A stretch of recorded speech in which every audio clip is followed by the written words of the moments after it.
السلام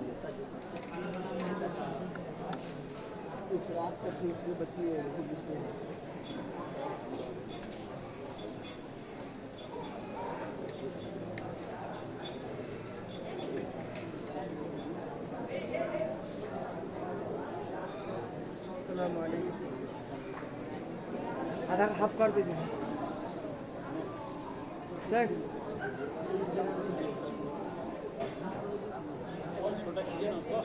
اور چھوٹا کیجیے نا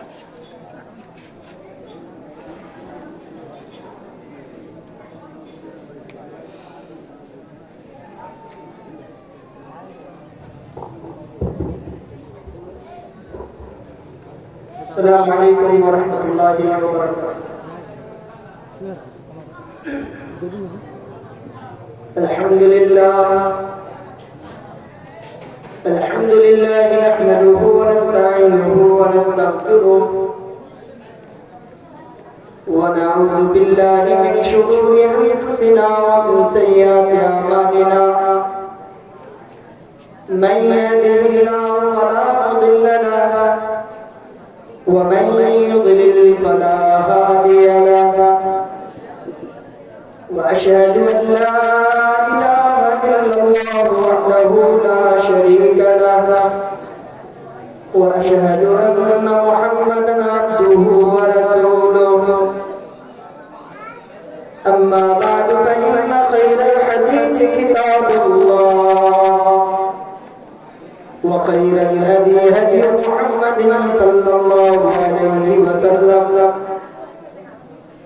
وشر الأمور محدثاتها وكل محدثة بدعة وكل بدعة ضلالة وكل ضلالة في النار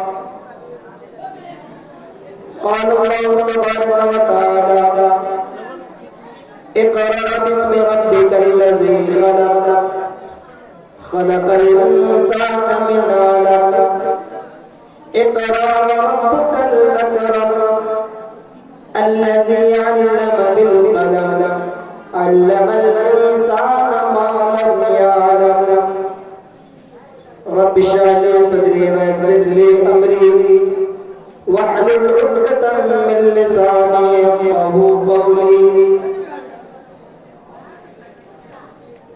محترم صدر مجلس عالی جناب فضیلت الشیخ شعیب مدنی حفظہ اللہ متولا اسٹیج پر موجود ربانی علماء کرام اور سامنے تشریف فرما باوقار سامعین و سامعات رات کافی ہو چکی ہے موسم بھی خراب ہے انشاءاللہ بہت ہی کم وقتوں میں آپ حضرات سے الگ ہونے کی کوشش کروں گا دعا ہے کہ رب العالمین ہم سب کے کہنے سننے اور بیٹھنے کو قبول فرما لے اللہ تعالی اس کو ہم سب کے نجات کا ذریعہ بنائے آمین معزز حاضرین اور پیاری ماں اور بہنوں اس دھرتی کا رشتہ جب پہلی بار آسمان سے جڑا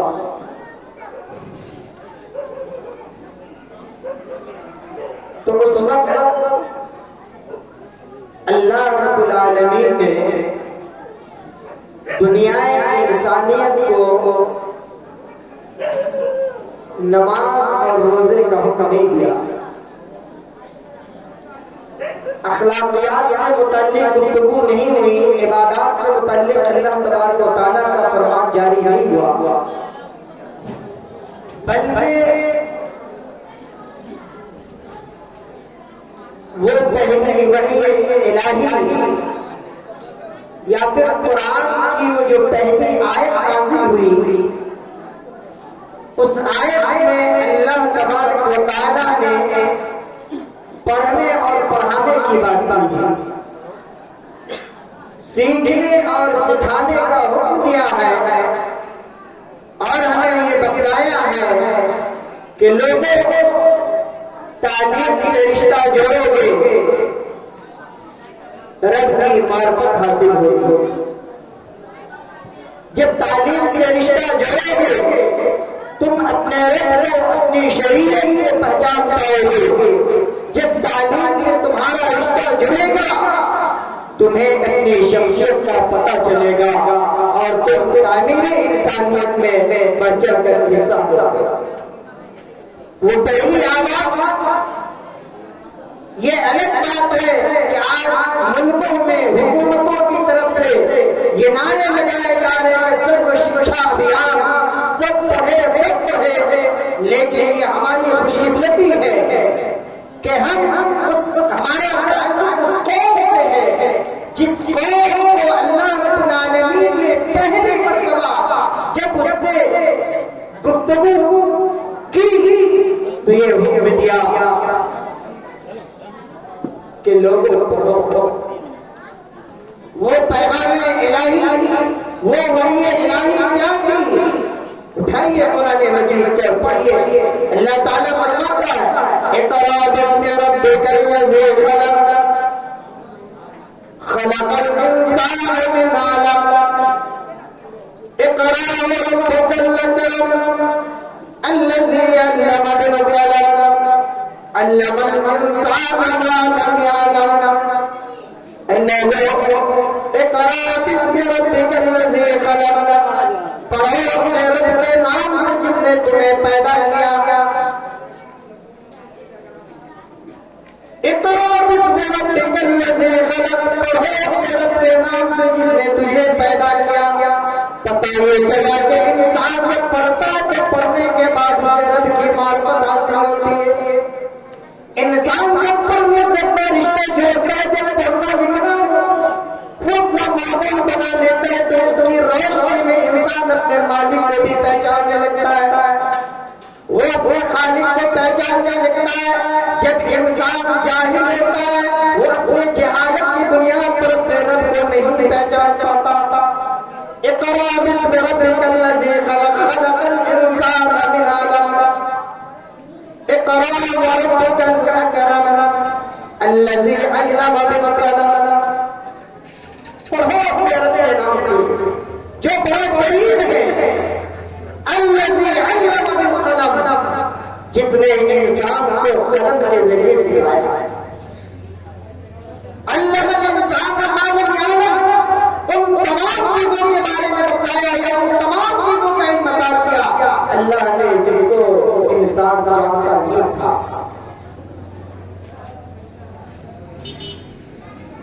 میں آپ کو یہ بتاؤں کہ یہ پڑھنا لکھنا امت محمدیہ کی پہلی ترجیح ہے۔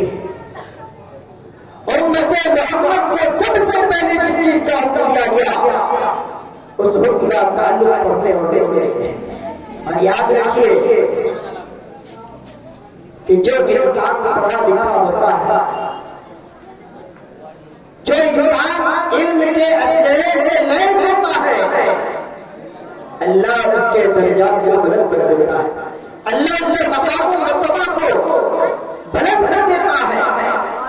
سماج میں، معاشرے میں، گھر میں، ہر جگہ جہاں بھی انسان ہوتا ہے، حتیٰ کہ رب العالمین کی جناب بھی اس شخص کا مقام و مرتبہ بلند ہوتا ہے۔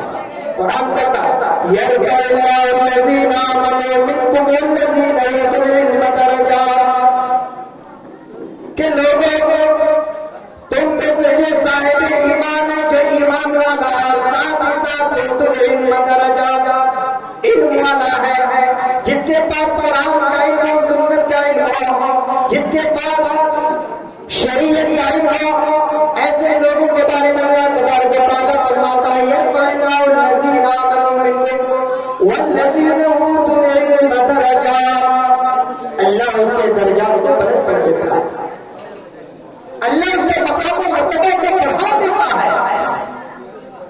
آپ دیکھیے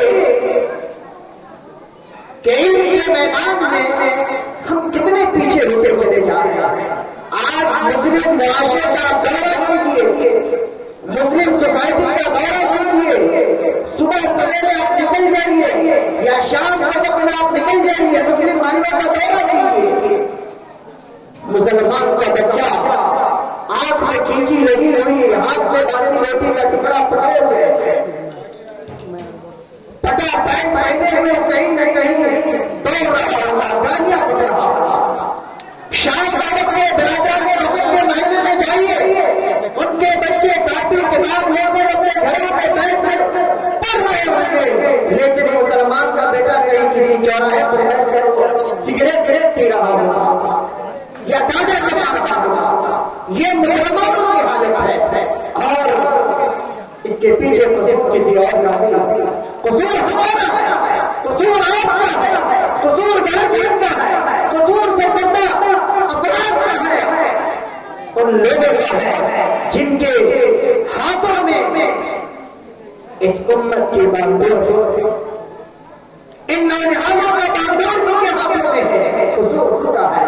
ہم نے اس طرف کوئی توجہ دینے کی کوشش نہیں کی. ادارے کھل رہے ہیں, بڑے بڑے ادارے اسی ریڈر میں موجود ہیں, لیکن ان اداروں کے ذمہ داروں سے جا کر آپ ملیے, کبھی آپ اس پہ بیٹھ کر کے چرچا کیجیے کہ مولانا آپ اتنا بڑا ادارہ کھول کر کے بیٹھے ہوئے, یہ ماہد النور ہے, یہ دارالکتاب سننا آپ کے پاس میں ہے, جامعہ جوہریہ البنات ہے, اور اس طرح کے کئی ادارے ہیں جو اس علاقے میں پوری آب و تاب کے ساتھ کام کر رہے ہیں, لیکن آپ ان کے ذمہ داروں سے جا کر کے بیٹھ کر بات کیجیے. اکثریت مسلمانوں کی, اکثریت جس کو اللہ نے مال و دولت سے بھی نوازا, جو کم از کم متوسط طبقے سے ان کا تعلق ضرور ہے, لیکن وہ نہیں چاہتے کہ ہمارے بچے جا کے کسی مدرسے میں چٹائی پر بیٹھ کر قرآن و سنت کو پڑھیں. وہ نہیں چاہتے کہ ہمارے بچے حافظ قرآن بنے, ہمارے بچے عالم دین بنے, وہ نہیں چاہتے ہیں, کیونکہ غلبہ دیا ہے, ہر طرف ہو رہی ہے پیسہ کمانے کا, چاہے اولاد ہماری جاہل لے گئے کوئی فرق نہیں پڑتا. میرے بزرگوں, یہ علم یہ اللہ رب العالمین کی طرف سے بہت بڑا تحفہ ہے انسانیت کے. اگر اللہ نے موقع دیا ہے کہ آپ ان کو قرآن و سنت کے عالم بنائیے, جب وہ قرآن و سنت کے عالم بنیں گے وہ اپنی شخصیت کو پہچانیں گے, وہ آپ کی شخصیت کو پہچانیں گے, وہ ماں باپ ہونے کی حیثیت سے آپ کو مقام و مرتبہ عطا کریں گے. جب آپ دنیا سے چلے جائیں گے آپ آئیے اپنے ہاتھوں کو بارگاہ الہی میں اٹھا کر آپ کے لیے دعائیں مقبول کریں گے اور کہیں گے رب ارحمہما کما ربیانی صغیرا. مولا کریم نے ہمارے والدین جنہوں نے ہمیں پیدا کیا, جنہوں نے ہماری تربیت کی, اے اللہ ان کے اوپر پورا کرم کی برکت برسا والا, اے اللہ ان کو ہر طرح کے فتنے سے ان کی حفاظت فرما. جب آپ مر جائیں گے سامنے آپ ان کی لاش رکھی ہوگی, پورے سماج کو مسلمان لوگ پڑے ہوں گے, آپ کی اولاد اگر صاحب علم ہوگی تو آپ کی اولاد آپ کی لاش کے سب سے زیادہ قریب ہوگی, اور بات کہیں اگر آپ کے لیے کہ مسلم دعائیں مغفرت کریں گی. اللہم صل حینا و میتنا و شاہدنا و غائبنا و صغیرنا و کبیرنا و ذکرنا و انثانا. اللہم من احییتہ منا فاحیہ الاسلام ومن توفیتہ منا فتوفہ علی الایمان. اللہم لا تحرمنا اجرہ ولا تفتنا بعدہ. یہ کون سی اولاد آپ کے لیے جس اولاد کو آپ نے ہمارے حضور نے بھیجا ہوگا, ہاتھ قلم کتاب پکڑا کر کے جب آپ نے بھیجا ہوگا, یہاں ان کے اساتذہ ان کو بیٹھ کر ان کو سکھائے ہوں گے, پڑھائے ہوں گے, آپ کی وہی اولاد آپ کے لیے واقع ہوگی. وہ اولاد نہیں جس کے بچپنے کے ساتھ آپ نے غداری کی, جس کے بچپنے کے ساتھ آپ نے بےایمانی کی, 6 سال 7 سال 8 سال اور 10 سال کے بچوں کو آپ نے بیٹھ کی کمیٹی میں اور زری کے کارخانوں کے حوالے کر دیا, جہاں جا کر کے وہ صلاحیت تھی، ان کے اندر جو انرجی تھی، اس انرجی کو انہوں نے ختم کر دیا. وہاں وکیل نہیں سیکھ پائے، پیسے کما کر آپ کی جھولیوں میں آپ کے اعزاز میں ضرور ڈالا، لیکن تربیت انہیں حاصل نہیں ہوئی. انہیں یہ نہیں پتا چلا کہ والدین کا مقام و مرتبہ کیا ہے، ان کی عظمت کیا ہے. وہی بچے جب کسی کی بیٹی کو بیاہ کر اپنے گھر لاتے ہیں، ان کے ساتھ جانوروں جیسا سلوک کرتے ہیں. وہی بچے جن کو علم سے دور رکھا جاتا ہے، وہ سماج اور معاشرے کے افراد تربیت کرنے سے چلتے ہیں. آپ مشاہدہ کریں. اس لیے میں یہ خصوصی گزارش کروں گا گارجین حضرات سے، بطور خاص ماں سے، کہ بچوں کی تعلیم و تربیت میں ماں کا بڑا کردار ہوتا. باپ کا بیچارہ صبح ہوئی گھر سے نکلا دیر کا انتظام کرنے کے لیے، مائیں پورا وقت دیتی ہے اپنے بچوں کو. آپ ماں ہیں، ماں ہونے کا کردار ادا کیجیے. آپ ماں ہیں، امام بخاری رحمۃ اللہ علیہ کی ماں کو پڑھیے، ان کی سیرت کو پڑھیے، ان کی سیرت کے بارے میں جاننے کی کوشش کیجیے. یہ امام اہل سنت والجماعہ احمد بن حنبل ہے رحمۃ اللہ علیہ، کہ جن کی ماں بغداد کی سردرات ٹھنڈی کی رات فجر سے پہلے جلتی ہے، خود بھی وضو بناتی ہے اور اپنے اس ننھے بیٹے احمد بن حنبل کو بھی وضو بناتی ہے، اور گھر کپڑے میں لپیٹ کر اندھیرے میں جب نکلتی ہے گھر سے اور مسجد کے دروازے پر نماز فجر کی ادائیگی کے لیے چھوڑ کر آتی ہے، تب جا کر کوئی احمد بن حنبل جیسا مرد مجاہد اور امام اہل سنت والجماعہ پیدا ہوگا. اور ماں کی طرح نہیں جو پوری رات بیٹھ کر سیریل دیکھ رہی ہے. صبح ہوئی بیٹے کو موبائل پکڑا دیا، صبح ہوئی بیٹے کو بچا گالیاں سنائی، بھاگ یہاں سے. نیند ابھی ہماری پوری نہیں ہے. تو جب اماں کی حالت ہوگی تو پھر سماج اور معاشرے کو عمر بن خطاب، سلطان صلاح الدین ایوبی، خالد بن زیاد، خالد بن ولید، طارق بن زیاد، احمد بن حنبل، بخاری اور مسلم جیسے افراد کہاں سے ملیں گے؟ نہیں مل سکتے. اس کے لیے آپ کو اپنے خونی جگر کو جلانا ہوگا، بچوں کے پیچھے اپنی انرجی کو ضائع کرنی ہوگی، اپنے انرجی کو خرچ کرنا ہوگا. تب جا کر آپ کے یہ بچے تعلیم سے اپنا رشتہ جوڑ اور تب جا کر کے یہ ادارے جو کام کر رہے ہیں، ان اداروں کا مقصد سمجھ میں آئے گا. یہاں پر ساتھ مذہب بیٹھے ہوئے ہیں، کس بنیاد پر وہ کس بنیاد پر اپنی نگاہوں کے سامنے اپنے مذہب پر بیٹھے ہوئے ہیں؟ محض علم کی بنیاد پر. ان کا سینہ قرآن اور سنت کے علوم سے بھرا ہوا ہے. وہ اللہ کی معرفت کو جانتے ہیں، اللہ کی معرفت انہیں حاصل ہے.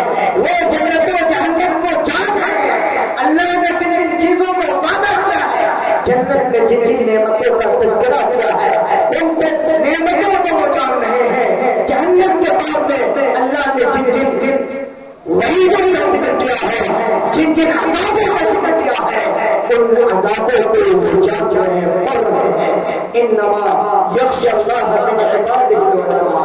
لوگ بڑی جلدی کمنٹ پاس کر دیتے ہیں، مولوی ہے، بے ایمانی کر رہا ہے، جھوٹ بول رہا ہے، سچ کھا رہا ہے. ہزار چیزیں نکالتے ہو.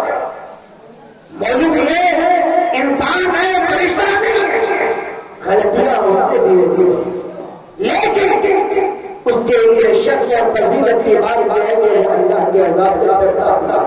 اور تم تو صبح ہوئی آنکھ ہوئی الہاد العدیمیت کے چکر میں پھنسے ہوئے ہو. تمہیں کیا معلوم کہ اس دنیا سے رشتہ ٹوٹ جانے کے بعد اعمال کی بنیاد پر، اچھے اور برے اعمال کی بنیاد پر اس کا بدلہ بھی ملنا ہے، اس کے جزا اور سزا سے دو چار. میرے بزرگوں، تعلیم کے باب میں صرف دو واقعہ بیان کر کے اپنی بات کو ختم کروں گا. پہلا واقعہ یہ ہے کہ آج مدارس کے ہوتے ہوئے، مدارس کے ہوتے ہوئے، سب کے ہوتے ہوئے ہم علم سے اتنا دور ہیں، خصوصاً دینی علم سے. آپ دنیا کے سارے علوم اپنے بچوں کو سکھائیے. آج زمانے کو اچھے ڈاکٹر کی ضرورت ہے، اچھے وکیل کی ضرورت ہے، اچھے ہر میدان میں اچھے سائنسدان کی ضرورت ہے، سب کی ضرورت ہے. لیکن اچھا ڈاکٹر بنانے سے پہلے، اچھا وکیل بنانے سے پہلے، اچھا سائنٹسٹ بنانے سے پہلے آپ اپنے ان بچوں کو اچھا مسلمان بنائیں. جب اچھا مسلمان ہوگا اور پھر اس کے بعد وکالت کرے گا تو پھر وہاں وہ شریعت کے دائرے میں رہ کر، دین کے دائرے میں رہ کر وہ کام کرے گا. جب اچھا مسلمان ہوگا ڈاکٹری کے میدان میں وہ شریعت کے حدود میں رہ کر اپنا کام کرے گا. اس لیے سب سے پہلے ہم اپنے بچوں کو مسلمان بنائیں اور مسلمان بنانے کے بعد پھر اسے دنیا کے دیگر میدان میں بھیجیں. اسلام سے ہوتا ہی ہر وہ علم جو انسان کے لیے مفید ہو، جو مانوتا کے لیے لابھدائک ہو، اسلام اس کی پرزور حفاظت کرتا ہے کہ مسلمانوں اپنے بچوں کو ان علوم کی روشنی کراؤ. لیکن وہ عصری علوم یا دیگر علوم تو دور کی بات، آج دینی علوم کی حالت یہ ہے کہ ہم میں سے اکثریت پیسے خوب ہیں، گاؤں کے چودھری ہیں، سیٹھ ہیں، اونچے خاندان سے تعلق رکھتے ہیں. لیکن افسوس جب ہوتا ہے جب انسان سنتا ہے کہ آدمی کلمہ نہیں جانتا یا آدمی اسلام کی بنیادی چیزوں کو نہیں جانتا، اس وقت تکلیف ہوتی ہے.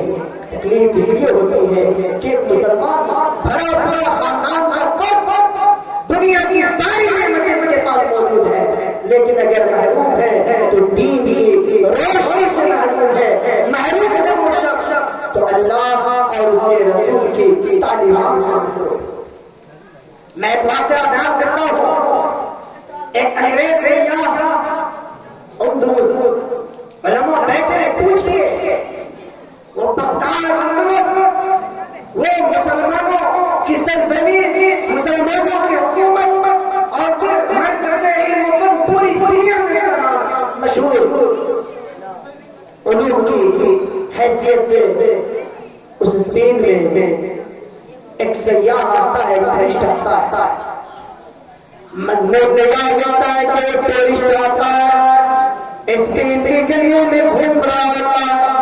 گھومتے گھومتے عصر کی اذان کا وقت ہو جاتا ہے. وہ کسی مسجد کے بغل سے گزر رہا ہے، مؤذن اذان دے رہا ہے.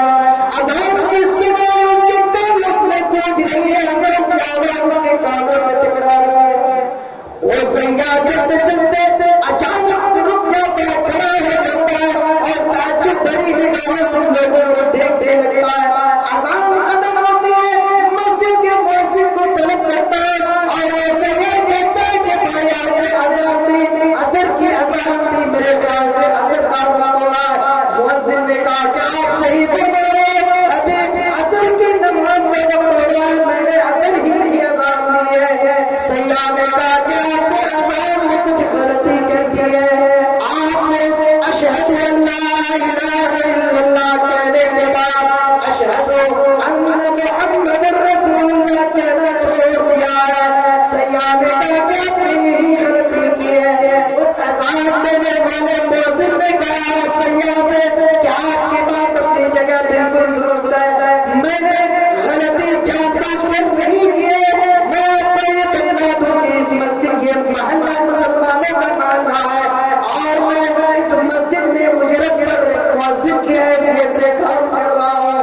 اور معاف کیجیے گا، جب میں مجرم پر رکھا گیا اسی وقت اس مسجد کے ذمہ داران سے میں نے یہ عہد کر لیا تھا، اتفاق کر لیا تھا اس بات پر کہ میں آپ کی مسجد میں پہنچوں گا تو وقت پر آ کر اذان دے دیا کروں گا.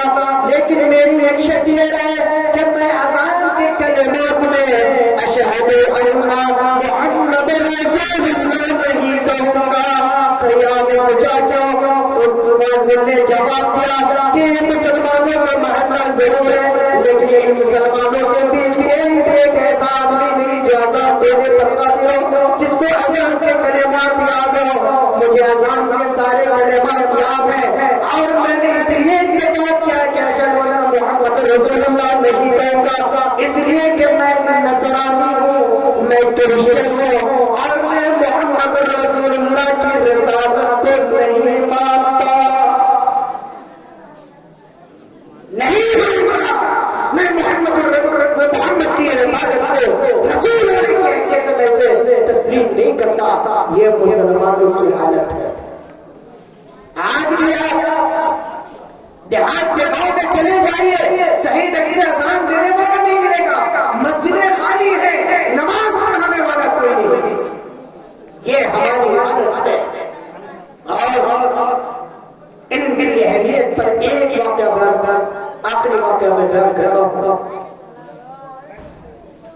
علامہ اقبال رحمۃ اللہ علیہ، آپ نے نام سنا ہوگا، اکثر لوگوں نے، مشہور شاعر ہے۔ علامہ اقبال رحمۃ اللہ علیہ لکھتے ہیں کہ میں ایک مرتبہ لندن کے سفر پر گیا اور وہاں جب میں ٹھہرا تو اس بیچ میں پارک میں گھومنے کی نیت سے گیا۔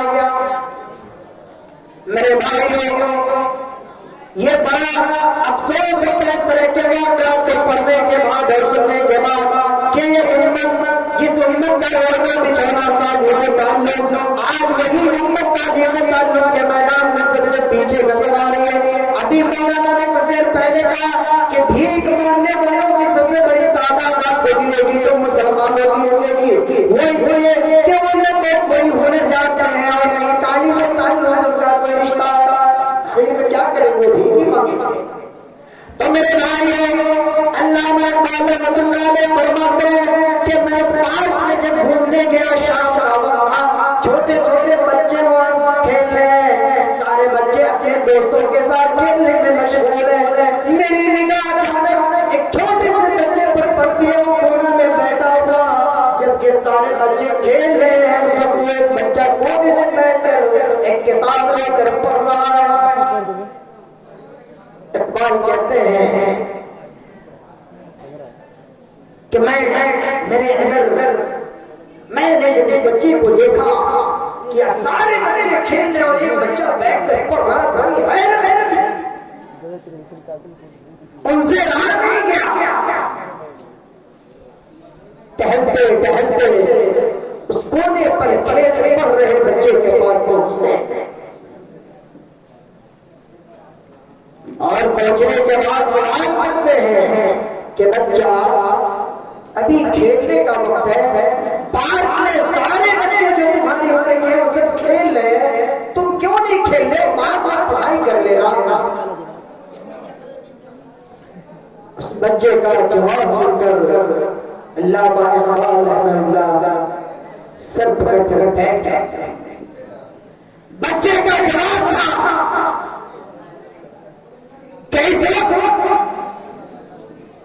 میں اس لیے میں پڑھ رہا ہوں کہ میری قوم امید کی نگاہوں سے میری طرف دیکھ رہی ہے، میری قوم کا ایک بچہ اپنی قوم کے لیے امانت ہے اور میں نہیں چاہتا کہ اپنے قوم کے اپنے قوم کے اس منصوبے کو یا اپنے قوم کی سوچوں میں ٹھکرا دوں، ان کی امیدوں پر پانی پھیر دوں۔ پوچھا نام کیا ہے؟ بچے نے نام بتایا۔ کہا تیرا مذہب کیا ہے؟ کہا میں یہودی مذہب کا ہوں، میری تعداد پوری دنیا میں مٹھی کے برابر ہے، اگر میں تعلیم میں آگے نہ نکلوں، تعلیم کو اپنا اوڑھنا بچھونا نہ بناؤ تو یہ پوری دنیا ہمیں مل کر چل دے گی اور اس دھرتی پر میرا نام و نشان نہیں پایا جائے گا۔ وہ اس یہودی بچے کا جواب تھا۔ آج آپ نظر اٹھا کر کے دیکھیے کہ فوج میں، میڈیا میں، حکومت میں، بین الاقوامی جو بھی ادارے ہیں، حتیٰ کہ اقوام متحدہ سے لے کر اور ہر چھوٹی بڑی اکائی پر جہاں بھی آپ نظر دوڑائیں، یہودیوں کا قبضہ، ان کا کنٹرول۔ کیوں؟ علم کی بنیاد پر، علم کی بنیاد پر۔ اور ہم اگر ذلیل ہیں، رسوا ہیں، برباد ہیں اور دوسروں کے دستے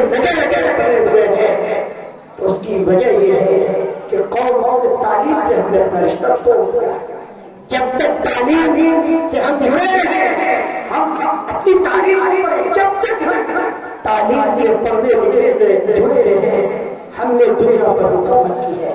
تعلیم کو ہم نے ترک کیا, پڑھنے لکھنے کو چھوڑ دیا, دنیا حاکم ہو گئی.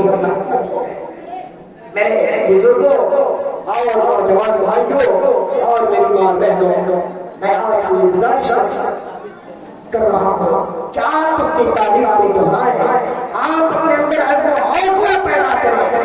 ابھی جو اجلا نور کا جو رسم اجرا ہوا ہے, جب آپ کے بچے پڑھیں گے لکھیں گے پڑھیں لکھیں گے تب نا آپ بھی نگاہوں کے سامنے سے کبھی ایسی کوئی تحریر نکلے گی کہ جس میں لکھا ہوگا عبد الرحمان بن فلاں, پتہ چلے گا یہ تو میرا بیٹا ہے, یہ میرا بھائی ہے, یہ میرا فلاں ہے, وہ بھی پڑھا لکھا, اس کی تحریر ہے, اس کا مضمون ہے. کتنی خوشی ہوگی.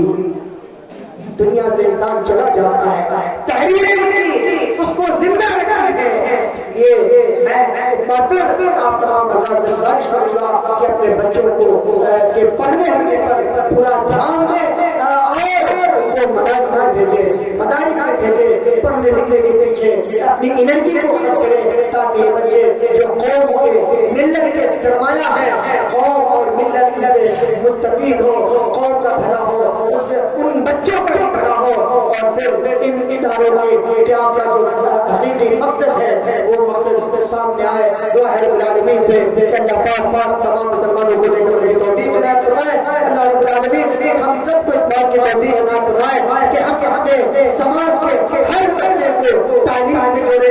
یہ ایک مشن چلے ہمارے گاؤں میں, ہمارے علاقے میں کہ ہر گھر کا بچہ پڑھے, ہر گھر کا بچہ وہ اسکول جائے, ہر گھر کا بچہ مدرسہ جائے, اور اس میں تمام لوگوں کا تعاون چاہیے, تمام لوگوں کا تعاون چاہیے. تب جا کر دیکھیے اداروں سے ہمارے یہاں چلنے والے پڑھنے والے یہ نوجوان یہ ہمارے قوم کا دین کی سرمایہ بن کر سامنے آئیں گے. اللہ رب العالمین ہم سب کی خدمات کو قبول فرمائے, ہم سب کے اندر اللہ تبارک و تعالیٰ علیہ سلیم پیدا فرمائے.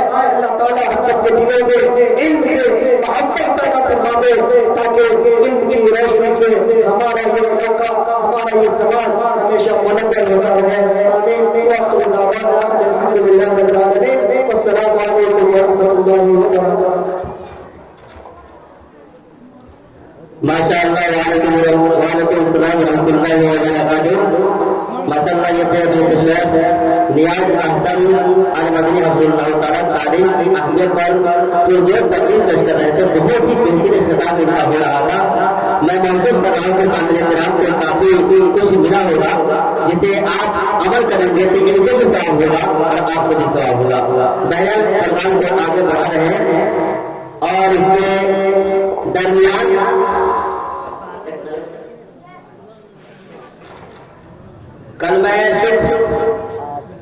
کلمہ شکر پیش کرنے کے لیے مدرسہ کے خیر خواہ, مدرسہ کے ہمدرد, ہمیشہ سوچنے والے فضل الشیخ نصب العین نصر ثناء حفظ اللہ تعالیٰ کو مدیر مسعود مجلہ النور نائب ناظم جنہیں جمعیت الحدیث رفع نیپال کو بڑے ہی ادب و احترام کے ساتھ آگے سبق دینے کے مائن پر تشریف لائے اور